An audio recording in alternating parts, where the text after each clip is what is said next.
मेरी बात मानकर इस वीडियो को जरूर देखो। ये कहानी ना बहुत ही ज्यादा अच्छी है और हो सकता है कि तुम्हें ये तुम्हारे बचपन की भी याद दिला दे, क्योंकि बचपन में हर किसी का सपना एक सुपर हीरो बनने का होता है और वैसी ही कुछ कहानी ये होने वाली है। देखने के लिए तैयार हो जाओ। कहानी की शुरुआत में हम हमारे मेन कैरेक्टर तोजी को जंगल के बीचों बीच एक बहुत ही खतरनाक ट्रेनिंग करते हुए देखते हैं और हमें जानने को मिलता है कि बचपन से ही तोजी को कामेन राइडर बहुत पसंद है। दोस्तों, कामेन राइडर एक शो का नाम है जिसमें जो हीरो होता है कामेन राइडर, वो दुश्मनों से लड़ता है और मॉन्स्टर से इंसानियत को बचाता है। तूजी को कामेन राइडर देखने में बहुत ज्यादा मजा आता था और वो उसे इतना ज्यादा पसंद था कि उसने ये डिसाइड किया कि वो भी बड़ा होकर कामेन राइडर बनेगा। और फिर हमें दिखाया जाता है तोजी के हाई स्कूल का टाइम, जहाँ एक लड़की उसे स्कूल के पीछे लाकर उससे अपने प्यार का इजहार कर देती है। लेकिन जैसे ही तोजी उसके प्रपोजल को एक्सेप्ट करता है, अगले ही पल में वहाँ काफी सारे स्टूडेंट्स आ जाते हैं। दोस्तों, इस लड़की ने तोजी के साथ ये प्रैंक किया था, बल्कि वो तो असल में इस पीले बालों वाले लड़के की गर्लफ्रेंड होती है। मगर इनके प्रैंक के बावजूद भी तोजी इनसे कुछ नहीं कहता और चुपचाप यहाँ से चला जाता है। और अब इसके बाद वो नदी किनारे आकर अपने बचपन की कुछ यादों को याद करता है, जहाँ पर वो कुछ बच्चों को रॉक पेपर सिजर्स के जरिए ये डिसाइड करते हुए देखता है कि इनमें से कामेन राइडर कौन बनेगा। लेकिन हमारे तोजी को इन दूसरे बच्चों की तरह नाटक में नहीं, बल्कि हकीकत में कामेन राइडर बनना था। और अब तभी प्रेजेंट में हम देखते हैं कि एमिली तोजी के पास दौड़ते हुए आती है और उससे माफी मांगती है इस प्रैंक के लिए जो उसने तोजी के साथ थोड़ी देर पहले किया था। और इसके बाद ये दोनों एक साथ बैठकर बातें करने लगते हैं। एमिली कहती है, तोजी, तुम बाकी लड़कों से बहुत अलग हो। बाकी सब तो बस लड़ाई झगड़ा करते रहते हैं, लेकिन तुम में एक अलग बात है। तुम मुझे बहुत मिस्टीरियस नजर आते हो। अब इनका ये प्यारा सा मोमेंट चल ही रहा था, तभी यहाँ दूसरे स्कूल के कुछ गुंडे आ जाते हैं। अरे, तुम तो एमिली हो ना, दवा की गर्लफ्रेंड। इस बुंडू के साथ क्या कर रही हो? पर जैसे ही एमिली इनकी बातों पर ध्यान न देते हुए यहाँ से जाने लगती है, ये मोटा उसे पकड़ लेता है। लेकिन तभी तोजी इस मोटे के हाथ को पकड़ लेता है, जिससे उसे बहुत दर्द होता है। जिसके बाद ये तोजी को एक पंच मारने की कोशिश करता है। तोजी उसे रोक लेता है और फिर उसमें एक मुक्का मारकर उसे वहीं पटक देता है। और जब उसके साथी तोजी पर हमला करने आते हैं, तब वो उनके हमलों को रोककर उन दोनों में ही एक जोरदार किक मारता है और इन गुंडों को सबक सिखाकर तोजी बिल्कुल किसी हीरो की तरह यहाँ से चला जाता है। पर ये मोटा डिसाइड करता है कि वो तोजी से बदला जरूर लेगा। फिर अगले दिन जब बारिश हो रही थी, तभी ये मोटा अपने कई सारे पंटरों को लेकर आता है और एमिली को पकड़ लेता है और फिर चिल्लाकर कहता है, तो जी, अगर तुम हमारे सामने नहीं आए तभी हम इस लड़की को अपने साथ ले जाकर इसे बहुत टॉर्चर करेंगे। अब जैसे ही तोजी ये सब देखता है, वो इनके सामने आ जाता है, लेकिन वो इन्हें समझाता है, तुम लोगों को क्या लगता है इस तरह से लड़ना अच्छी बात होती है? हम यहाँ स्कूल पढ़ने के लिए आते हैं, हमें यहाँ आकर लड़ना नहीं चाहिए। स्कूल में तुम्हें सिर्फ पढ़ाई करनी चाहिए और अगर तुम लड़ना ही चाहते हो तब तुम्हें बुराई के सामने लड़ना चाहिए। और उसकी ये बात सुन एमिली इम्प्रेस हो जाती है और इन सब के मुंह खुले के खुले रह जाते हैं। लेकिन इसके बाद वो सब तोजी पर हमला करने के लिए आते हैं, पर क्योंकि गुंडों की तादाद बहुत ज्यादा थी, इसलिए वो सभी तोजी पर भारी पड़ रहे थे। वो सभी तोजी में लाते मारने लगते हैं और वो सब तोजी को इतना ज्यादा कूटते हैं कि तोजी की हालत ये हो जाती है। और इसके बाद वो मोटा एमिली को यहाँ से अपने साथ ले जाने लगता है उसके मजे लेने के लिए। पर एमिली की मदद करने के लिए यहाँ कोई और नहीं आता। लेकिन तभी तोजी खड़ा हो उठता है, जो देख सभी हैरान रह जाते हैं। और इसके बाद तोजी अपने कपड़े उतारते हुए कहता है, मैं इस ताकत का इस्तेमाल तुम लोगों के खिलाफ नहीं करना चाहता था, पर अब मेरे पास कोई और दूसरा रास्ता नहीं है। ये सभी तोजी के पेट पर एक अजीब सा निशान देखते हैं और अगले ही पल में ये सभी ये देखते रह जाते हैं कि तोजी यहाँ कामेन राइडर का ट्रांसफॉर्मेशन पोज मार रहा होता है। और इसके बाद वो कहता है कि मैं हूँ कामेन राइडर। पर ये देख वो सभी हंसने लगते हैं। पर अगले ही पल में तोजी मोटे में ऐसा मुक्का मारता है कि मोटा चक्री की तरह घूमता हुआ दूर जाकर गिरता है। और इसके अगले सीन में हम देखते हैं कि तोजी इन सभी गुंडों को कूट चुका होता है, जो देख एमिली का ये टिच्चा सा बॉयफ्रेंड और बाकी सभी टीचर्स हैरान रह जाती हैं। एमिली यहाँ पूछती है कि तुम हो कौन तोजी? वो कहता है, मैं कामेन राइडर हूँ। और अब हमें लगता है कि यहाँ पर एक बहुत ही रोमांटिक सीन होने वाला है, पर अगले ही पल में एमिली तोजी से डरकर वहां से भाग जाती है और फिर बारिश भी होने लगती है। हमारा तोजी इमोशनल होकर कहता है, मैं जानता था मुझे इस ताकत का इस्तेमाल सबके सामने नहीं करना चाहिए था, क्योंकि मेरा इकलौता दुश्मन शॉकर है। दोस्तों, शॉकर वो दुश्मन थे जिनसे कामेन राइडर लड़ता था। और अब हमें फिर से वो सीन देखने को मिलता है जो हमें शुरू में देखने को मिला था, जहां अब तो तोजी 40 साल का हो चुका है और वो ये समझ चुका है कि शॉकर रियल लाइफ में एग्जिस्ट ही नहीं करते, वो तो बस टीवी शो में थे। और क्योंकि इस दुनिया में शॉकर ही नहीं है तो चाहे तोजी कितनी ही ट्रेनिंग क्यों ना कर ले, वो कभी भी कामन राइडर नहीं बन पाएगा। तोजी इस बात से परेशान होता ही है कि तभी झाड़ियों में से एक बहुत बड़ा भालू निकल चलता है। तोजी कहता है, ये तो बस एक भालू है, एक पल के लिए मुझे लगा कि यहाँ शॉकर आ गया है। लेकिन अगले ही पल में ये भालू तोजी के ऊपर अटैक कर देता है, पर तोजी उसे पकड़कर उसे पटक देता है। पर अब वो भालू और भी ज्यादा गुस्से में आकर तोजी पर हमला करने जाता है। तोजी उसके हमले से बचने की कोशिश करता है, पर वो जख्मी हो जाता है। मगर इसके बाद तोजी अपना जोर लगाकर उस भालू के मुंह पर हमला करता है, जिससे उसकी एक आंख फूट जाती है और वो डरकर यहाँ से भाग जाता है। देख रहे हो दोस्तों, तोजी इतना ज्यादा ताकतवर हो गया है कि वो इतने बड़े भालू को भी हराने की ताकत रखता है। जिसके बाद अगले सीन में हम देखते हैं कि तोजी अपना कामन राइडर का एक कलेक्शन एक शॉप में बेचने के लिए आता है और यहाँ उसके पास बहुत सारे बॉक्सेस थे और हमें जानने को मिलते हैं कि तोजी अपने कामन राइडर के सारे कलेक्शन को बेच रहा है, क्योंकि जब भी वो कामन राइडर की मर्चेंडाइज को देखता है उसे याद आता है कि इस दुनिया में शॉकर ही नहीं है, यानी कि जब यहाँ बुराई ही नहीं है तो उसे लड़ने के लिए कामन राइडर की भी जरूरत नहीं है। लेकिन इसके बाद वो न्यूज में देखता है कि एक जगह पर शॉकर देखे गए हैं और ये है वो सीसीटीवी फुटेज। और इन लोगों ने 70s में आए ब्लॉकबस्टर शो कामन राइडर के विलन्स शॉकर का मास्क पहना हुआ है और ये यहाँ एक दुकान में चोरी करने के लिए आए हैं। अब इसके बाद अपने काम पर जाते हुए तोजी देखता है कि आज टाउन फेस्टिवल है जिसकी यहाँ तैयारियां चल रही हैं। अब इसके बाद कंस्ट्रक्शन साइट पर अपना काम करते हुए तोजी कुछ लोगों के मुंह से सुनता है कि शॉकर का मास्क पहनने वाले उन लुटेरों की चोरियां बढ़ती जा रही हैं। इनकी चोरियां इतनी ज्यादा बढ़ गई हैं कि टीवी पर भी ये ब्रॉडकास्ट होने लगी हैं। और यही न्यूज घर आने के बाद तोजी अपनी टीवी में देख रहा था। अब रात के वक्त हमें फेस्टिवल का सीन दिखाया जाता है और यहाँ तोजी भी आया हुआ था। तोजी यह याद करता है कि बचपन में उसके पिता इस फेस्टिवल में घूमने के लिए तोजी को काफी सारे पैसे देते थे, क्योंकि तोजी को ये फेस्टिवल बहुत ज्यादा पसंद था। और अब प्रेजेंट में तोजी एक दुकान पर आकर अपने खाने का ऑर्डर देता है और इसके बाद वो एक जगह पर बैठकर डम्पलिंग्स खाने लगता है। तोजी को डम्पलिंग्स बहुत ज्यादा पसंद है। और दूसरी ओर हम एक गैंगस्टर को देखते हैं जो अपने पंटरों से कहता है कि लो ये मास्क पहन लो। वो पंटर कहते हैं हमें चोरी करने में एतराज नहीं है, पर ये मास्क ये काफी अजीब लगते हैं।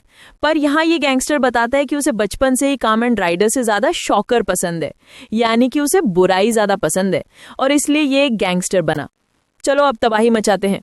और उसके बाद ये तीनों चोर उसी दुकान के पास आते हैं जहाँ तोजी खाना खा रहा था और इसके बाद ये तीनों उस दुकान में तोड़फोड़ मचाने लगते हैं। और ये देख तोजी के होश उड़ जाते हैं कि ये तो शॉकर रॉबरी है।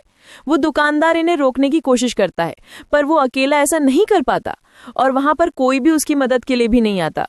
तोजी को भी समझ नहीं आता कि वो यहाँ क्या करे, लेकिन इसके बाद वो बगल वाली मास्क की दुकान पर जाकर कामन राइडर का मास्क खरीदता है। दूसरी ओर ये गुंडे अब चीचा को भी कूटने लगे थे। चीचा यहाँ मदद के लिए पुकारती हैं। दूसरी ओर तोजी बहुत ज्यादा नर्वस था। वो बचपन से ही कामन राइडर बनना चाहता था और अब वो इस मास्क को पहनता है और इसके बाद तो तोजी में एक अलग ही जान आ जाती है। उसके सीने में एक आग जलने लगती है और इसके बाद वो वहां सामने आकर कहता है कि बस बहुत हो गया। तभी यहाँ भीड़ में वो गैंगस्टर भी आ जाता है। तभी ये तीनों गुंडे तोजी के पास आकर पूछते हैं कि तू कौन है बे? और जैसे ही तोजी कहता है कि वो कामन राइडर है, खुशी के मारे उसके आंसू आ जाते हैं। लोग यहाँ ये सब रिकॉर्ड करने लगते हैं, पर यहाँ तोजी रोते हुए सीरियस मोड में आकर लड़ने के लिए तैयार होते हुए वो इनमें से एक गुंडे में राइडर पंच मारता है। फिर वो दूसरे में भी पंच मारकर उसे उड़ा देता है और इसके बाद वो उछलकर इस तीसरे मोटे में राइडर किक मारता है और ये किक इतनी ज्यादा पावरफुल थी कि वो मोटा इसे बहुत दूर जाकर गिरता है और ये देख सभी लोगों के होश उड़े के उड़े रह जाते हैं। पर तोजी यहाँ पर बहुत ज्यादा खुश था, पर क्योंकि वहां पर सभी लोग अब उसे ही घूरे जा रहे थे, तोजी यहाँ से भाग जाता है। पर भाई सच कह रहा हूँ, तोजी यहाँ पर बहुत ज्यादा खुश था। पर इसके बाद हम एक अजीब सी मोहतरमा को जिम में देखते हैं, एक अजीब सा कॉस्ट्यूम पहने हुए, और वो तोजी की ये कामन राइडर वाली न्यूज को देखकर भड़क उठती हैं। आखिर ये बेवकूफ कौन है जो बस एक मास्क पहनकर खुद को कामन राइडर कह रहा है? अब अगले सीन में हम इन्हीं मोहतरमा को स्कूल में पढ़ाते हुए देखते हैं, यानी कि ये एक टीचर है और यहाँ पर एक लड़का मैडम का फिगर देकर उन पर मदहोश हो बैठा था। लेकिन तभी मैडम पूछती है कि आसानू बताओ मैं क्या पढ़ा रही थी। अब क्योंकि आसानू ध्यान तो दे नहीं रहा था पढ़ाई पर, इसीलिए वो कुछ और ही बोल देता है, पढ़ाई का कुछ नहीं बोलता। लेकिन अभी भी उसका ध्यान मैडम की खूबसूरती पर था और क्योंकि यहाँ पर वो सही से पढ़ नहीं पाता, इसीलिए पूरी क्लास उस पर हंसने लगती है। अब अगले सीन में हम आसानू को उसके कमरे में देखते हैं और यहाँ पर वो बस मैडम के बारे में ही सोच रहा था। मैडम कितनी सुंदर है ना, और उनकी हॉबीज क्या क्या होंगी। मैडम बहुत ही संस्कारी तरीके से चाय पीती होंगी, पियानो बजाती होंगी और शायद से उन्हें पेंटिंग्स का भी शौक होगा। लेकिन अगले ही पल में हम मैडम को जिम में डोले शोले बनाते देखते हैं। वैसे मैडम का नाम यूरिको है और यहाँ मैडम गुस्से में होती हैं। वो आदमी बस एक मास्क पहनकर खुद को कामेन राइडर कैसे कह सकता है। और इसके बाद हमें मैडम का बचपन दिखाया जाता है, जहाँ कुछ लड़कों उन्हें बुली करने की वजह से वो घर पर आकर रो रही थी। अब ये देख यूरिको के पिता यूरिको को कामेन राइडर शो दिखाते हैं और इस शो में भी एक फीमेल कैरेक्टर होती है। इसका नाम भी यूरिक होता है और ये भी कामेन राइडर की तरह एक हीरो होती है और इसका हीरो नेम है इलेक्ट्रिक वेव ह्यूमन टैग। और इसके बाद ये मोहतरमा अपने सुपर हीरो कॉस्ट्यूम में विलन से भी लड़ती हैं और बहुत ही आसानी से दुश्मनों को हरा भी देती हैं और उन्हीं से यूरिको बहुत ज्यादा इंस्पायर हो जाती है और इसके बाद वो भी सुपर हीरो टैग की तरह पोज मारने लगती है। और यहाँ पर जो उसके पिता होते हैं वो उसके कॉन्फिडेंस को और भी बूस्ट करने के लिए उसे चीयर अप करते हैं। अब एक दिन जब यूरिको ऐसे ही खेल रही थी तभी गलती से उससे कुछ रिकॉर्डिंग्स गिर जाती हैं और यहाँ उसकी नज़र एक टेप पर जाती है और ये एपिसोड उसने अब तक देखा नहीं था। और इसके बाद जब वो टीवी पर ये एपिसोड देखती है तब इस एपिसोड में सुपर हीरो टैग इंसानियत को बचाते हुए मारी जाती है, जो देख यूरिको को एक सदमा लगता है। उसकी फेवरेट सुपर हीरो टैग, उसकी इंस्पिरेशन, मर चुकी है। और इसके बाद तो मानो यूरिको बिल्कुल अकेली पड़ जाती है। वो बहुत ज्यादा रोती है। अरे यूरिको ने तो जीने की वजह तक खो दी थी। और जब रात को उसके पिता काम से वापस आते हैं तब वो यूरिको की हालत देखते हैं। अब इसके बाद जब वो बिस्तर पर लेटी हुई थी तब वो अपने पिता से पूछती है कि पापा, यूरिको को बचाने के लिए कोई क्यों नहीं आया। उसके पिता बताते हैं कि टैकल ने जो फाइनल अटैक किया था उसमें उसकी जान जाना लाजमी था, उसे कोई नहीं बचा सकता था। और तुम जानती हो कि टैकल सबसे बेस्ट हीरोइन है, इसीलिए तो मैंने तुम्हारा नाम भी यूरिको रखा, बिल्कुल उसी के नाम पर। टैकल बहुत ज्यादा बहादुर थी, वो आखिर तक दुश्मन से लड़ती रहती, उसके जैसा कोई और नहीं है। और ये बातें सुन यूरिको के अंदर एक नई उम्मीद जाग जाती है। और फिर अगले दिन उसके पिता उसे सुपर हीरो टैकल की ड्रेस पहना देते हैं और कहते हैं कि टैकल मरी नहीं है, वो तो मेरी आंखों के सामने है, आज सिर्फ तुम हो टैकल। और ये बात सुन यूरिको की आंखों में एक चमक आ जाती है और फिर वो फैसला करती है टैकल बनने का। और उसके बाद से अब मैडम 24 साल की हो चुकी हैं और पेशे से एक टीचर हैं, लेकिन टैकल बनने के लिए वो आज भी कड़ी मेहनत करती हैं। लेकिन यही सब सोचते हुए मैडम गलती से पढ़ाई की जगह बोर्ड पर कुछ और ही लिख देती हैं। अब रात के वक्त हम फिर से उस गैंगस्टर और उसके पंटरों को देखते हैं। इन लोगों ने फिर से कन्वीनियंस स्टोर में चोरी करने का प्लान बनाया है और आज वो भी इनके साथ चोरी में शामिल रहेगा। पर उसके पंटर पूछते हैं, लेकिन अगर फिर से वो हीरो आ गया हमें मारने के लिए तो? गैंगस्टर कहता है, मैं लड़ने में बहुत माहिर हूँ, वो मेरा मुकाबला नहीं कर पाएंगे, चलो अब चलते हैं। और हाँ, अपने कैरेक्टर में पूरी तरह से डूब जाना। वहीं दूसरी ओर पास ही में हम असानो को देखते हैं जो यूरिको से अपनी प्यार का इजहार कर देता है। मैडम भी यहाँ हैरानी में आ जाती हैं कि मेरे ही एक स्टूडेंट ने मुझे प्रपोज कर दिया। दूसरी ओर हम इन सबको एक कन्वीनियंस स्टोर में चोरी करते हुए देखते हैं। अब तभी पुलिस को इसकी खबर लग जाती है तो हम पुलिस को उस ओर जाते हुए देखते हैं। पुलिस भागते हुए वक्त पर आकर इन लोगों को देख लेती है, पर तभी यूरिको भी इन्हें देख लेती है कि क्या शॉकर, और तभी एक गैंगस्टर इन दोनों पुलिस वालों को कूट देता है। अब यूरिको को समझ नहीं आ रहा था कि वो असानो के प्रपोजल का जवाब दे या फिर इन शॉकर्स को रोके, लेकिन जैसे ही वो देखती है कि वो लोग वहां से जा रहे हैं वो कुछ नहीं सोचती और वो भी उनकी ओर भागना शुरू कर देती है। दूसरी ओर तोजी अपनी खबर को पढ़ करके किस तरह उसने चोरों को हराया है बड़ा खुश हो रहा था, पर तभी वो अपने सामने इन शॉकर्स को देखता है, लेकिन जब वो इनसे कहता है कि ये मैं हूं तब वो इसे पहचान ही नहीं पाते। कौन है भाई तू? सो अब वो जल्दी से अपना मास्क पहन लेता है और फिर से बहुत ज्यादा इमोशनल हो जाता है। वो सब भी इसे पहचान जाते हैं कि ये वही है जिसने इनकी धुलाई की थी। लेकिन तभी वहां यूरिको भी पहुंच जाती है, उसके पीछे भागते हुए असानो भी पहुंच जाता है, पर वो देखती है कि अरे यहाँ पर तो ये नकली कामेन राइडर है। लेकिन अब यूरिको इस नकली कामेन राइडर को उसकी मनमानी नहीं करने देगी, वो खुद इन शॉकर्स को रोकेगी। और इसके बाद मैडम सबके सामने अपने कपड़े उतारकर अपनी टैकल यूनिफॉर्म पहन लेती हैं। भाई जैसा एक्सप्रेशन यहाँ पर असानु का है ना, बिल्कुल वैसा ही मेरा भी था। मतलब हो क्या रहा है ये सब, इतनी ज्यादा फैन सर्विस। और इसके बाद मोहतरमा असानु को अपना स्कूल बैग देकर तेजी से शॉकर्स की ओर भागते हुए, अब इससे पहले कि हमारा हीरो इन विलेंस को मारता, मोहतरमा आकर उसी में मार कर उसे दूर कर देती हैं और इसके बाद अपना पोज मारते हुए कहती हैं, मैं हूँ टैकल। ये देखकर 9 भाई लोगों का भी बेटा फ्राई हो गया होगा। तोजी भी हैरान होते हुए कहता है, क्या टैकल अब इसमें से एक गुंडा उसके पास जाकर कहता है, ले ले ले ले ले, छोटी बच्ची मड़ों के बीच में नहीं आती सी, चले जाओ यहाँ से। लेकिन वो जिस तरह से उसे उठाकर उसके साथियों पर फेंकती है ना, ये देखने लायक था। और सिर्फ हम ही क्यों देखे भाई, वहां मौजूद लोग भी ये सब देखकर फोटो खींचने लगते हैं। और इसके बाद वो आसानी से बैग लेकर कहती है, ये बात ना तुम सीक्रेट रखना, ओके। जिसके बाद मैडम तो वहां से भाग जाती हैं। पर तोजी देखता है कि ये गुंडे फिर से खड़े हो गए हैं। गैंगस्टर कहता है, ए मेरी बात सुन, ये सब अभी खत्म नहीं हुआ है। पर तोजी कहता है, भाई तूने देखा नहीं, उसने मुझे भी मारा। अब इसके बाद वो गैंगस्टर वहां से ये कहकर चला जाता है, मैं शॉकर का दीवाना हूं। वहीं अब तोजी सोचता है कि आखिर वो ठीक कौन, और क्या वो भी टैकल को उतना पसंद करती है जितना मैं कामेन राइडर को करता हूं। अब अगले दिन हम मोहतरमा को स्कूल में देखते हैं और वो अपनी न्यूज देखकर बहुत ज्यादा खुश थी। अब अगले सीन में हम इन सभी गुंडे चपाटियों को इनके अड्डे पर देखते हैं और यहाँ पर ये गैंगस्टर एक मॉन्स्टर का मास्क पहन लेता है जो इसने सेल में खरीदा था। ये कहता है, अब इस शहर में कामेन राइडर और टैकल आ चुके हैं तो एक मॉन्स्टर का आना भी जरूरी है। अब इसके बाद हम एक कन्वीनियंस स्टोर में एक ब्लॉगर को देखते हैं और ये यहाँ खाना खरीद रहा है ब्लॉगिंग करते हुए। अरे ये खरीद रहा है कि पैक कर रहा है, इसने पूरा एक स्टॉल खाली कर दिया। लेकिन तभी उस दुकान में एंट्री लेते हैं हमारे विलेंस और आते ही ये लोग अपनी दादागिरी दिखाने लगते हैं। लोग डर कर भागते हैं। यहाँ पर जो रिसेप्शनिस्ट होती है वो तो गैंगस्टर भैया को देखकर बहुत डर जाती है। एक मिनट गाइस, कहीं ये वो एमिली तो नहीं है ना जिसने शुरुआत में हमारे हीरो के साथ प्रैंक किया था। अब यहाँ ये मोटा ब्लॉगर छुपकर ये सब वीडियो रिकॉर्ड करने लगता है। व्यूज चाहिए कि नहीं, सबको व्यूज चाहिए। लेकिन तभी उसके पीछे ये मोटा आ जाता है, क्या बे मोटे, तू इतना सारा खाना अकेले के लिए पैक कर रहा है या पूरे मोहल्ले के लिए। अब यहाँ पर ये मोटा बहुत ज्यादा घबरा जाता है, लेकिन वो देखता है कि भाई साहब उसके व्यूज ना रॉकेट की तरह आसमान में उड़ रहे हैं। अब शॉकर रॉबरी की खबर सुनते ही हमारे दोनों सुपर हीरोज वारदात की जगह पर जाने लगते हैं। पर दोनों ही एक दूसरे को देखकर सोचते हैं कि ये कौन है भाई। लेकिन दूसरी ओर चोरी करते हुए एक बंदा आकर गैंगस्टर भाई को रोकता है। तभी ये दो दांत बड़े हैं जिसके वो आकर कहता है, ए हट सामने से, क्या तू अपने आप को एक हीरो समझता है। लेकिन अगले ही पल में भाई जो होता है वो सोच और समझ के परे है। ये बंदा असली शॉकर में तब्दील हो जाता है। भाई असली शॉकर भी है सिनेमा में। और ये देखकर ना हमारे हीरोज में हैरान हो जाते हैं कि क्या असली शॉकर। भाई लोग, अब कहानी में ना असली शॉकर आ चुका है, अब मचेगी तबाही।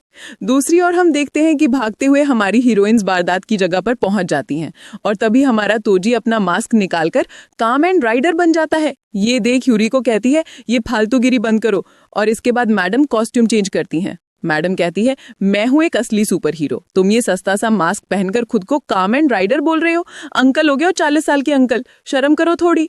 पर अगले ही पल में खिड़की तोड़ते हुए ये सभी बाहर आकर गिरते हैं। दूसरी ओर इस ब्लॉगर के व्यूज बढ़ते ही जा रहे हैं। ये तो बहुत ज्यादा खुश होता है, पर तभी कोई आकर इसे अपने साथ ले जाता है। वहीं गैंगस्टर ये देख हैरान था कि असली शॉकर ने एक ही मुक्के में कितनी तबाही दी है। अब यहाँ पर सभी की नजर इस असली शॉकर पर थी। भाई हमारा गैंगस्टर भाई ना बहुत इमोशनल हो जाता है। मैं बचपन से शॉकर्स को बहुत पसंद करता हूँ। पर अगले ही पल में ये शॉकर उसमें एक लात मारकर उसे छत में घुसा देता है। भाई अब तो बस असली शॉकर आ चुका है भाई। अब हमारे हीरोज का मुकाबला इससे है। पर हमारा हीरो भी बहुत ज्यादा इमोशनल हो जाता है।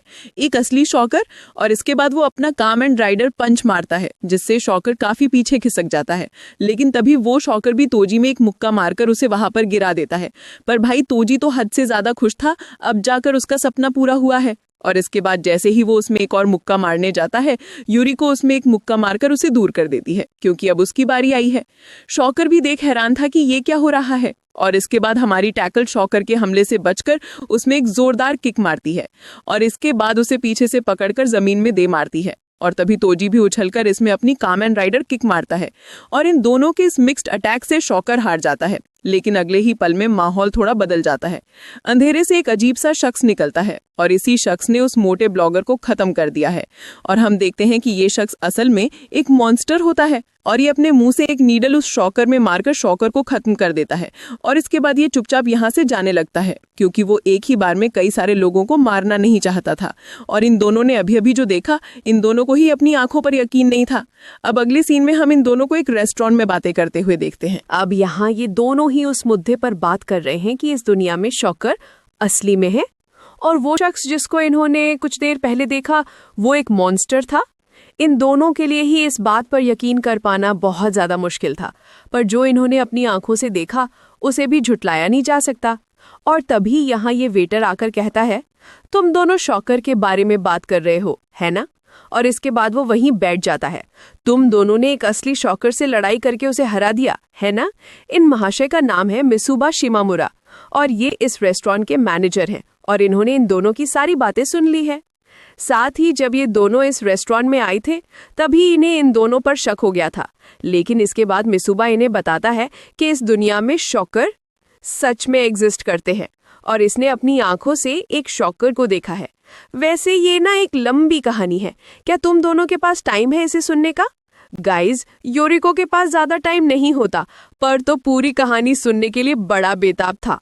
लेकिन दूर से हम एक कन्या को देखते हैं जो इन तीनों को बड़े ही अजीब ढंग से घूर रही थी। अब मिसुबा अपनी कहानी सुनाता है।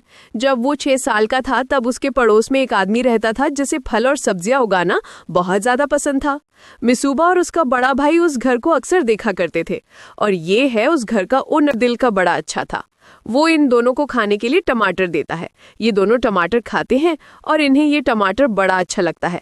लेकिन इसके बाद इन महाशय के पास इस गांव के मुखिया आते हैं। अरे यार, तुमने यहाँ इतनी हरियाली कर ली है ना, तो इससे अजीबोगरीब कीड़े मकोड़े आ रहे हैं जिससे तुम्हारे पड़ोसियों को दिक्कत हो रही है। लेकिन तभी वहाँ कुछ मधुमक्खियाँ आने की वजह से मुखिया जी भाग जाते हैं और इसके बाद फिर से यहाँ पर ये दोनों आते हैं और इस बार महाशय उन दोनों को तरबूज देते हैं खाने को। लेकिन अगले सीन में हम 2 गुंडी लोगों को देखते हैं जो शायद इन महाशय को धमकी देने के लिए आए हैं। लेकिन महाशय अच्छे होते हैं, वो कहते हैं तुम दोनों जितने चाहे उतने फल वगैरह खा सकते हो। ये गुंडी जब एक फल चखता है तब उसे ये बहुत अच्छा लगता है। इसके बाद ये दोनों पेट भर के फल खाती हैं और बड़ी खुश होती हैं। लेकिन तभी प्रेजेंट में यूरिको पूछती है, अरे तुम्हारी कहानी में शॉकर कहाँ है? मिसुबा कहता है, सब्र करो थोड़ा। अब इसके बाद ये दोनों गुंडी पेट भर सब्जी खाने के बाद महाशय को कूटने लगते हैं और बताते हैं, तेरे पड़ोसियों ने हमें तुझे मारने के पैसे दिए हैं, तेरे पास कल तक का वक्त है, ये जगह खाली कर देना। अब ये बात सुन महाशय कहते हैं, अच्छा तो अब मुझे यहाँ से जाना होगा, जाने से पहले मैं इस जगह को जलाता हूँ। और फिर अगले ही पल में ये महाशय ट्रांसफॉर्म हो जाते हैं शॉकर में। और इसके बाद जब ये गुंडी इन पर हमला करने आता है तो वो उसकी हड्डियां ही तोड़ देते हैं और फिर वो दूसरे गुंडी को भी हरा देते हैं।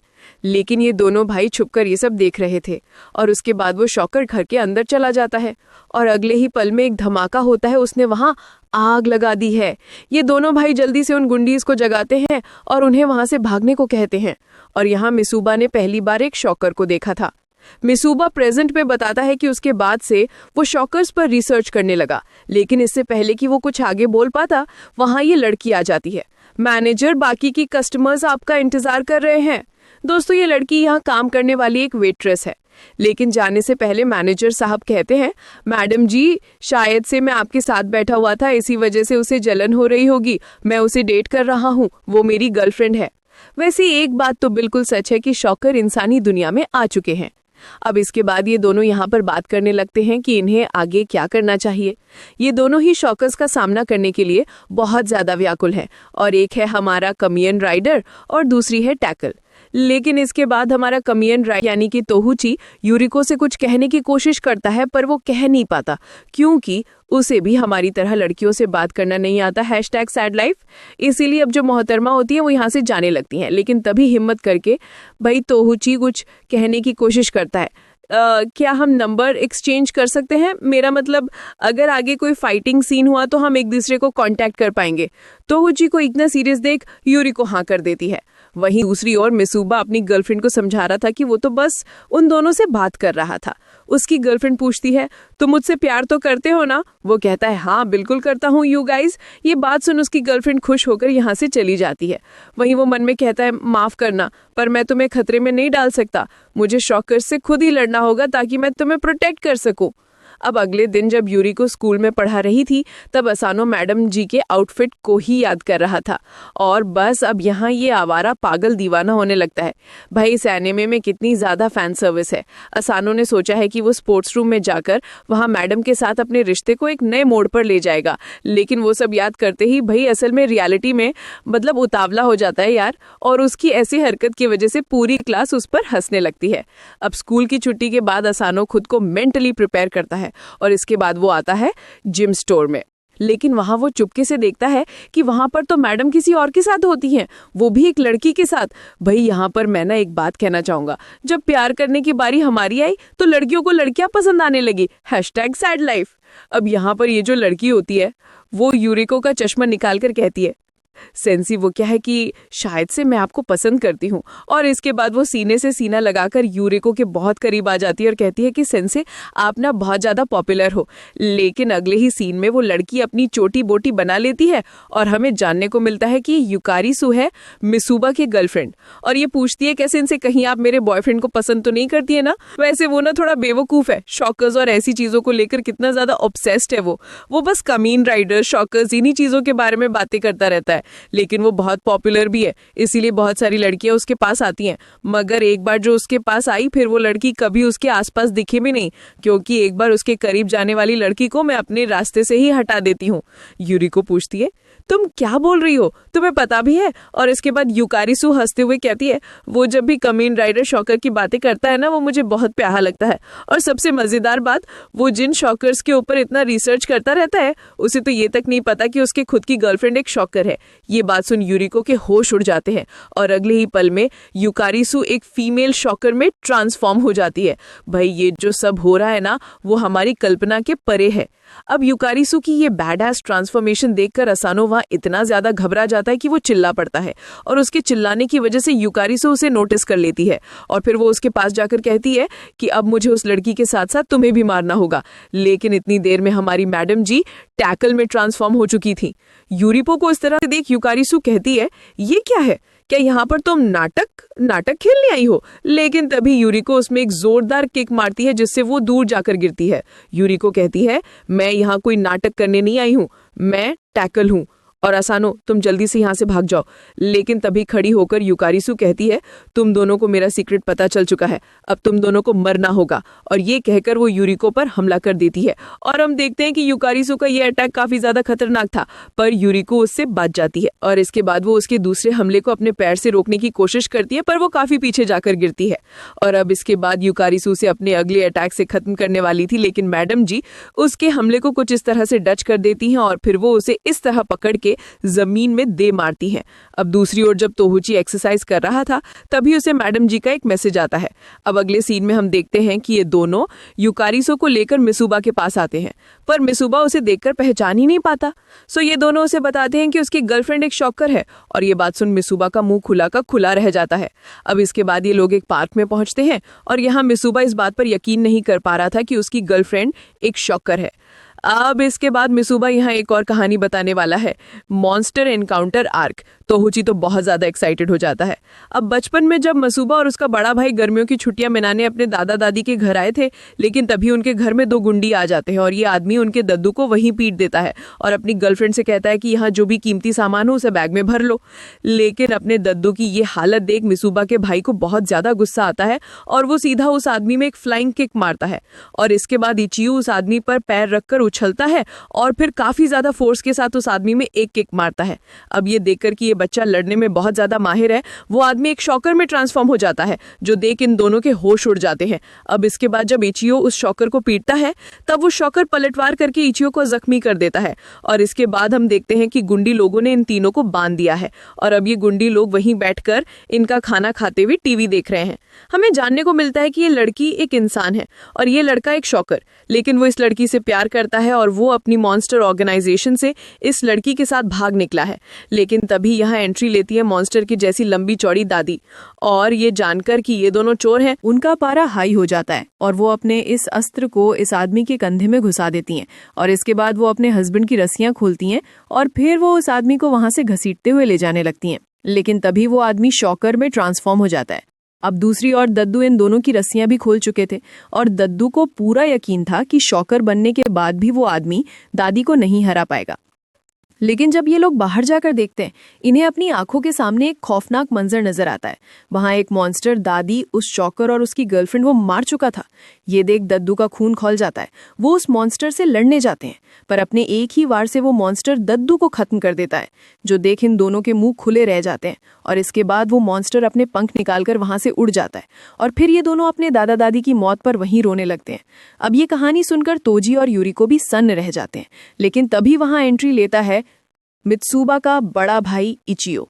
उसकी वहां ये ग्रैंड एंट्री देख ये दोनों तो हैरान हो जाते हैं। मित्सुबा बताता है कि उसका भाई यहाँ तोची और यूरिको से मिलने आया है, लेकिन अगर उन्होंने युकारिसु को उसके शॉकर फॉर्म में देख लिया तो वो उसे खत्म कर देंगे। लेकिन तभी हवा में चक्री की तरह घूमते हुए इचियो लैंडिंग करता है और इसके बाद वो इन दोनों के पास आकर कहता है, ओह, तो वो तुम दोनों हो जिन्होंने असली शॉकर से लड़ाई की है। लेकिन तुम दोनों की असली आइडेंटिटी क्या है? ये बात सुन तोजी राइडर ट्रांसफॉर्मेशन करता है। अपने पास से मास्क निकालकर वो उसे पहन लेता है और बन जाता है कामयान राइडर। अब ये देख इचियो तोजी से पूछता है, मुझे बताओ कि कौन है सबसे ज्यादा ताकतवर कामयान राइडर। इससे पहले कि तोजी उसकी बात को समझ पाता, यहाँ पर इचियो अपनी V3 ट्रांसफॉर्मेशन दिखाता है और कहता है कि स्ट्रॉन्गेस्ट कामयान राइडर है V3। तोजी कहता है ये सच नहीं है और मैं तुम्हें ये साबित करके दिखाऊंगा। इचियो कहता है साबित क्या करना? क्या तुम्हें मेरी आंखों में मेरे अंदर V3 नजर नहीं आ रहा? और तभी तोजी को इचियो के अंदर V3 नजर आता है। अपने दादा दादी की मौत के बाद इचियो इंसानियत से दूर हो गया और फिर वो कड़ी ट्रेनिंग करने लगा, जिस वजह से अब उसकी आत्मा V3 में कन्वर्ट हो चुकी है। दोस्तों, मैं तुम्हें बता दूं कि V3 कामन राइडर का तीसरा वर्जन है, लेकिन अब यहाँ फर्स्ट कामन राइडर यानी कि तोजी और थर्ड कामन राइडर V3 यानी कि इचियो के बीच एक मुकाबला होने वाला है। तोजी अपना राइडर पंच मारता है, लेकिन इचियो तोजी को दूर पटक देता है।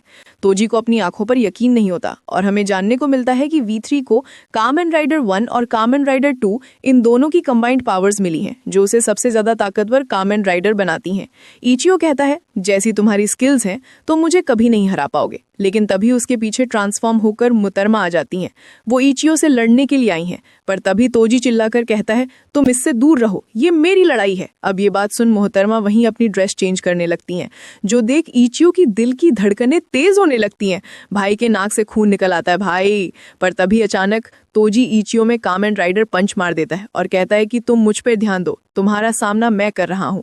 और इसके बाद वो फिर से इचियो पर वार करने जाता है, पर इचियो उसके हमले से बचकर अब तोजी को पीटता है और यहाँ इन दोनों के बीच अब बराबरी की टक्कर होने लगती है।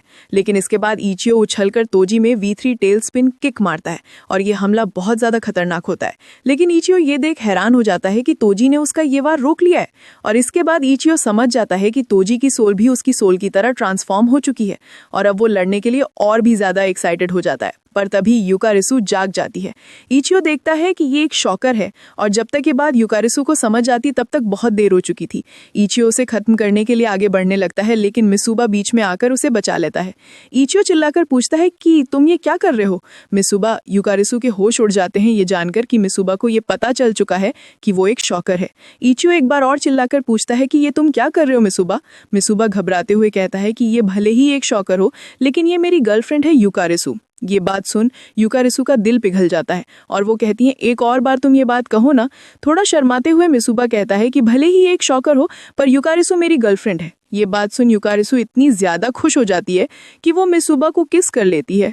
लेकिन इसके बाद वो कहती है कि मुझे माफ कर दो मिसुबा, और तुम सबको मेरी आइडेंटिटी के बारे में पता चल चुका है, इसलिए अब तुम सबको मरना होगा। और इसके बाद वो अपने साथियों को कांटेक्ट करती है और जहां पर भी उसके साथी शॉकर मौजूद थे वो अपना अपना काम छोड़कर शॉकर में ट्रांसफॉर्म होकर इन सभी के पास पहुंच जाते हैं इन्हें खत्म करने के लिए। ये सभी लोग शॉकर से घिर चुके हैं और युकारिसु यहाँ रोते हुए कहती हैं, मैं तुमसे बहुत प्यार करती हूँ, पर तुम्हें मरना होगा। अब इसके बाद वो सभी शॉकर इन सब पर हमला बोल देते हैं, पर यहाँ पर हमारे 3 हीरोज मौजूद हैं और यहाँ पर इन शॉकर्स को पीटने का उद्घाटन इचियो से होता है। वो उसमें एक जोरदार लात मारता है। यूरिको भी एक शॉकर को पटक देती है और तोजी भी राइडर पंच मारता है और ये देख युकारिसु के होश उड़ जाते हैं। यहाँ पर ये सभी इन शॉकर्स को बहुत बुरी तरह से पीट रहे थे, जो देख युकारिसु रोने लगती है और थोड़ी देर में ये सभी शॉकर हार जाते हैं। युकारिसु को अपनी आंखों पर यकीन नहीं होता कि इन मामूली इंसानों ने इन शॉकर्स को हरा दिया और अब इचियो युकारिसु को भी धूल चटाने वाला है। लेकिन तभी बीच में मिसुबा आ जाता है। अब ये देख इचियो पूछता है, मिसुबा क्या तुम इस शॉकर लड़की से शादी करोगे? उसकी ये बात सुन सभी लोग हैरान हो जाते हैं, पर इचियो कहता है, जल्दी मेरे सवाल का जवाब दो। मिसुबा, तुम्हारे जवाब पर ही ये निर्भर करेगा कि ये लड़की जिंदा रहेगी या नहीं। लेकिन मिसुबा जवाब देने में काफी टाइम लगा रहा था, इसीलिए इचियो उसमें एक मुक्का दे मारता है। अब इससे पहले कि मिसुबा कोई जवाब देता, यहाँ एक बंदा आता है। आखिर इतने सारे शॉकर कैसे हार गए? उसे देखते ही ये दोनों पहचान जाते हैं कि ये वही मॉन्स्टर है। हम देखते हैं कि युकारिसो भी उस बंदे से काफी डर रही थी। इचियो यहाँ चिल्लाकर पूछता है कि क्या ये सच है कि तुम एक मॉन्स्टर हो? पर वो बंदा कहता है मुंह चलाना बंद करो। लेकिन ये सुन इचियो उसमें एक मुक्का मार देता है, जिससे उस बंदे के चेहरे का मास्क फट जाता है। और इसके बाद जब वो मॉन्स्टर अटैक करता है तो इचियो काफी दूर खिसक जाता है। लेकिन तभी यहाँ मिसुबा युकारिसो से कहता है मैं यहाँ तुम्हें प्रोटेक्ट करूंगा, और ये कहकर वो यहाँ से भाग जाता है। और तभी इचियो V3 में ट्रांसफॉर्म हो जाता है। लेकिन यहाँ इचियो के साथ साथ तोजी और यूरी को भी इस मॉन्स्टर से लड़ना चाहते थे। लेकिन तभी इचियो तेजी से उस मॉन्स्टर की ओर बढ़कर उसमें एक किक मारता है, लेकिन वो उसके हमले को रोककर उसे जमीन में दे मारने लगता है। वो तो वक्त पर तोजी आकर इचियो को बचा लेता है, और तभी यूरी को आकर उस मॉन्स्टर को दूर पटकने की कोशिश करती है, पर वो मॉन्स्टर उल्टा उसे ही दूर फेंक देता है। और इसके बाद वो तोजी में भी एक मुक्का मारकर उसे भी दूर फेंक देता है। लेकिन तभी अचानक इचियो आकर इस पर लगातार हमले करता है, जिससे इसका पूरा चेहरे का मास्क उतर जाता है। जिसके बाद हमें इस मॉन्स्टर का असली चेहरा देखने को मिलता है, और ये देख सभी लोगों के होश उड़ चुके थे। यूरी को तो यहाँ डर के मारे कांपने लगती है, ये तो स्पाइडरमैन है। उस मॉन्स्टर को देख इचियो इतना ज़्यादा घबरा जाता है कि वो उस पर हमला ही नहीं कर पाता। और इसके बाद जब वो मॉन्स्टर हमला करता है तब एक काफ़ी बड़ा धमाका हो जाता है, और इस धमाके की फोर्स न बहुत ज़्यादा होती है। और इसके बाद वो मॉन्स्टर अपने अगले हमले से इचियो को ख़त्म करने वाला था, लेकिन तभी एक रस्सी आकर उस मॉन्स्टर को ही पकड़ लेती है, और इस रस्सी से उस मॉन्स्टर को पकड़ने वाला था मिसुबा। लेकिन यहाँ ये अपने ट्रांसफॉर्मेशन करके आया है, और सभी ये देखकर हैरान हो जाते हैं कि मिसुबा यहाँ राइडर मैन बन गया है। और इसके बाद हमें जानने को मिलता है कि कामेन राइडर V3 की एक थर्ड सीरीज यानी कि V3 में एक फोर्थ राइडर भी था, जो था राइडर मैन, और मिसुबा युकारिसु को छोड़कर खुद को ट्रांसफॉर्म करने के लिए गया था। इससे पहले तो ये बात सुनते ही सभी लोग हैरान हो जाते हैं कि मिसुबा यानी कि बहुत ज़्यादा राइडर मैन बनकर आया था वो ट्रांसफॉर्म होके, और बाकी लोग ये सोच रहे थे कि वो युकारिसु को छोड़कर भागा क्यों था, तो वो अपने आप को ट्रांसफॉर्म करने गया था। और इसके बाद मिसुबा अपनी रस्सी से उस मॉन्स्टर को टाइटली बांध देता है, और फिर सभी लोग फैसला करते हैं कि इस वक्त तो वो इस मॉन्स्टर को नहीं हरा पाएंगे, इसीलिए इन्हें पीछे हट जाना चाहिए। और तभी मिसुबा युकारिसु का हाथ थाम लेता है, क्योंकि वो उसे अपने साथ ले जाना चाहता था। लेकिन इससे पहले मिसुबा हमें बताएगा कि वो राइडर मैन कैसे बना, और इसी सीरियस सिचुएशन के बीच मिसुबा अपनी एक नई कहानी सुनाने लगता है। कामेन राइडर V3 में कामेन राइडर 3 अपने पेरेंट्स और छोटी बहन को मॉन्स्टर्स के हाथों खो बैठता है, और वो खुद भी बहुत ज्यादा घायल हो जाता है। और उसके बहुत ज्यादा घायल हो जाने की वजह से कामेन राइडर 1 और 2 अपनी पावर्स को मिलाकर उसे एक साइबॉट में कन्वर्ट कर देते हैं। और क्योंकि इन दोनों ने भी अपने ग्रैंड पेरेंट्स को खो दिया था, इसीलिए ये कामेन राइडर V3 के साथ खुद को कनेक्ट कर पा रहे थे। लेकिन कामेन राइडर V3 इचियो बनना चाहता था, मिसुबा भी कामेन राइडर V3 बनना चाहता था। ये बात सुन इचियो कहता है कि अगर तुम मुझे हरा दो तो तुम V3 बन जाओगे। ये बात सुनते ही मिसुबा इचियो पर अटैक कर देता है, पर इचियो एक ही बार में मिसुबा को हरा देता है। और इसके बाद से इन दोनों के बीच एक जंग शुरू हो जाती है कि कौन बनेगा V3। ये दोनों उम्र में बड़े हो जाते हैं, पर इनके बीच की जंग अब भी बरकरार थी। V3 में ट्रांसफॉर्म होकर इचियो मिसुबा पर मल्टीपल अटैक करता है, पर मिसुबा उन हमलों से बचकर इचियो को दूर फेंक देता है। मिसुबा ने भी मार्शल आर्ट्स की बहुत कड़ी ट्रेनिंग कर ली थी, और इसी तरह इनके बीच ये लड़ाई शाम तक चलती रहती है। लेकिन आखिर में मिसुबा हार जाता है। इचियो कहता है देखो, जो V3 बनने के ज्यादा लायक था वो आज जीत गया, और वो मैं हूँ, लेकिन तुम राइडर मैन बन सकते हो। और इसके बाद ये इचियो अपने ही भाई मिसुबा का हाथ तोड़ देता है, क्योंकि राइडर मैन का एक हाथ रोबोटिक था। अब मिसुबा का हाथ तोड़ने के बाद वो उसके लिए राइडर मैन का मास्क लाता है। यानी कि दोस्तों, मिसुबा V3 तो नहीं बन सकता, पर V3 का पार्टनर राइडर मैन जरूर बन सकता है। इचियो कहता है देखो, मैं तुमसे बड़ा हूँ, मुझे तुमसे ज्यादा अनुभव है, इसीलिए मैं V3 हूँ, लेकिन तुम मुझसे छोटे हो, बिल्कुल V3 के पार्टनर राइडर मैन की तरह। हमें जानने को मिलता है कि राइडर मैन एक साइंटिस्ट था, लेकिन एक मॉन्स्टर अटैक में वो अपना एक हाथ खो बैठता है। इसीलिए फिर वो अपने राइट हैंड को साइबॉर्ग हैंड बना देता है और बन जाता है राइडर मैन। और अब मिसुबा को समझ आता है कि आखिर क्यों उसके भाई ने उसका हाथ तोड़ दिया था, यानी कि अब मिसुबा बन चुका है राइडर मैन। मिसुबा अब अपने भाई में मुक्का मारते हुए कहता है, शुक्रिया भैया, आपने मेरा हाथ तोड़कर मुझ पर बहुत दया दिखाई है। और उसके बाद धीरे धीरे मिसुबा राइडर मैन बनने लगा, और मिसुबा को राइडर मैन बहुत ज्यादा अच्छा भी लगने लगा। और उसके बाद मिसुबा ने ये जो अपना अस्त्र है वो स्वयं बनाया है।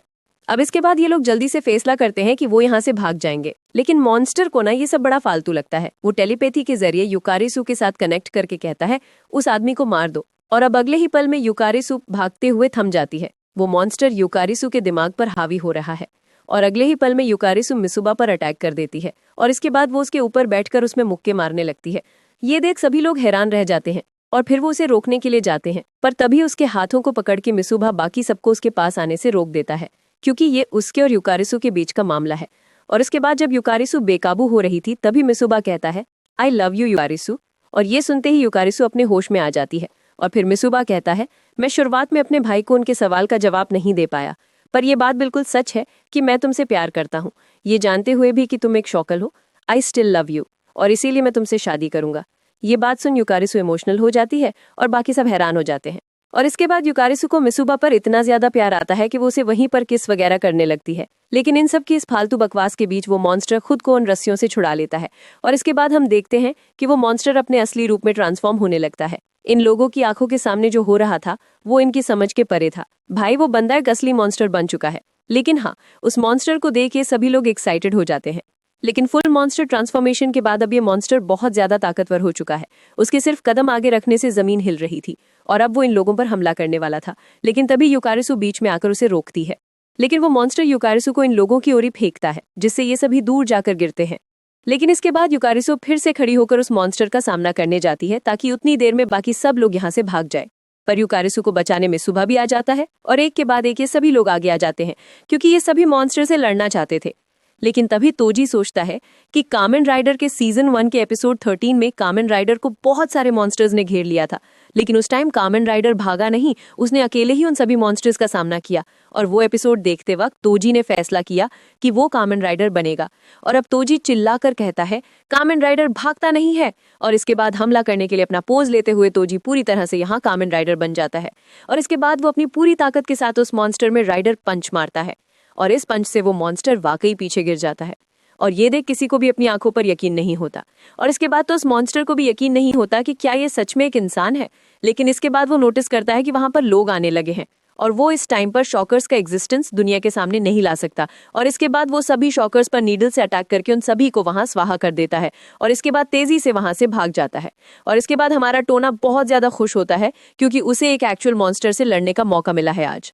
अब अगले सीन में इचियो एक रेस्टोरेंट में आता है और वहां की मालकिन उसे देखते ही भड़क जाती है। हमें जानने को मिलता है कि ये मोहतरमा इचियो की छोटी बहन है और मिसुबा की बड़ी बहन फुताबा। फुताबा चिल्लाकर पूछती है कि तुम यहाँ क्या कर रहे हो। ये सभी देखते हैं कि इचियो और उसकी छोटी बहन के बीच जरा भी नहीं बनती। सो तभी उन दोनों के बीच हो रही बहस को मिसुबा जाकर रोकता है। दीदी, वो क्या है कि हम यहाँ दोस्तों के साथ आए हैं। हाँ गाइस, ये तीनों दोस्त हैं। ये बात सुन फुताबा उन सबको एक प्राइवेट रूम में भेज देती है। अब अगले सीन में हम देखते हैं कि ये लोग मस्त पार्टी कर रहे हैं और यहाँ इचियो तोजी के राइडर पंच की तारीफ करता है। तोजी कहता है वो मेरा अब तक का बेस्ट पंच था। अब यहाँ एक काफी खुशी का माहौल था। लेकिन इसके बाद इचियो खड़ा होकर कहता है अब हमें मिसुबा और युकारिसु की वेडिंग सेरेमनी शुरू करनी चाहिए। वो चिल्लाकर कहता है इस अजीबोगरीब दिन पर आने के लिए मैं आप सबका शुक्रिया अदा करता हूँ। आज मेरा छोटा भाई एक फीमेल शॉकर से शादी करने वाला है। लेकिन उसके चिल्लाने की वजह से फुताबा वहां आकर कहती है चिल्लाना बंद करो, बाकी कस्टमर्स को दिक्कत हो रही है। लेकिन तभी मिसुबा खड़ा होकर कहता है दीदी, मैं ना इस लड़की के साथ शादी कर रहा हूँ। ये बात सुन फुताबा भी हैरान हो जाती है। लेकिन अब इसके बाद सभी लोग वहां बैठ जाते हैं और मिसुबा वहां इन सभी को आने के लिए शुक्रिया कहता है। लेकिन आज जो कुछ हुआ वो हम सब जानते हैं, लेकिन एक जरूरी बात है जो मैं यहाँ कहना चाहता हूँ। युकारिसु कहती है हाँ, ये एक बहुत अजीब बात है कि मिसुबा मुझ जैसी एक शॉकर से शादी कर रहा है। पर मिसुबा कहता है कि ये बात नहीं है, बल्कि असल बात यह है कि मैंने अब तक तुमसे तुम्हारा जवाब नहीं पूछा। मैंने उस वक्त तुम्हें प्रपोज तो कर दिया था, पर उस वक्त तुमने मुझे मेरे प्रपोजल का जवाब नहीं दिया। इसीलिए मैं एक और बार पूछता हूँ, युकारिसु, क्या तुम मुझसे शादी करोगे? युकारिसु यहाँ मिसुबा को किस करके अपना जवाब दे देती है और इसके बाद बाकी सब लोग ये देखकर ताली वगैरह बजाते हैं। लेकिन फुताबा के होश उड़े हुए थे कि ये सब क्या हो रहा है। इसके बाद ये सभी अपना इंट्रोडक्शन देते हैं। हाय, मेरा नाम यूरिको है और मैं टैकल हूँ। तोजी भी अपना इंट्रोडक्शन देता है। मेरा नाम है तूजी और मैं हूँ कामेन राइडर। युकारिसु भी बताती है कि वो एक फीमेल शॉकर है और वो इंसानों के बीच इसीलिए आई थी क्योंकि उसे मिसुबा पर नजर रखने का काम दिया गया था, क्योंकि मिसुबा शॉकर्स के एग्जिस्टेंस के बारे में जानता था। और फिर एक दिन युकारिसु ने पूछ लिया क्या आप मुझे डेट करेंगे। मिसुबा साधारण तरीके से उसे हाँ कह देता है। अब बॉयफ्रेंड गर्लफ्रेंड बनने के बाद मिसुबा युकारिसु को वही अपनी कामेन राइडर की बातें बताने लगा और युकारिसु के मिसुबा के साथ वक्त बिताने की वजह से युकारिसु को धीरे धीरे उससे प्यार हो गया और अब प्रेजेंट में वो मिसुबा का हाथ थामने को तैयार है। पर दूसरे शॉकर्स अब उसे खत्म करने के लिए आएंगे क्योंकि वो इंसानों का साथ दे रही है। पर मिसुबा कहता है कि मैं तुम्हारी हिफाजत करूंगा। तभी इचियो खड़ा होकर कहता है कि फुताबा मेरी बेवकूफ बहन, तुम्हें भी मिसुबा को कंग्रेचुलेट करना चाहिए। लेकिन इचियो की बात सुन फुताबा आग बबूला हो जाती है और फिर वो उसे कूटने लगती है। फुताबा का सामना करने के लिए इचियो ट्रांसफॉर्म होने लगता है, लेकिन बीच में ही फुताबा उसमें एक और किक मार देती है और इसके बाद वो इचियो से कहती है कि बेवकूफ मैं नहीं, बेवकूफ तुम हो। तुम्हारी बेवकूफ हरकतों की वजह से मैंने बहुत कुछ झेला है। बचपन में जब फुताबा अपने दोस्तों के साथ घर जाती तब बीच में इचियो V3 बनकर वहां आ जाता और कहता मेरी बहन से दूर रहो शॉकर्स। इचियो की ऐसी हरकत देख वो लड़कियां वहां से डरकर भाग जाती और प्रेजेंट में फुताबा कहती है कि उसके बाद से मेरा कभी कोई दोस्त नहीं बना। तुम्हारी फालतू की हरकतों की वजह से मुझे ताने सुनने को मिलते। एलिमेंट्री स्कूल से लेकर अब तक मैं एक दोस्त नहीं बना पाई तुम्हारी बदौलत, और तुम यहाँ अपने दोस्तों को लेकर आ गए।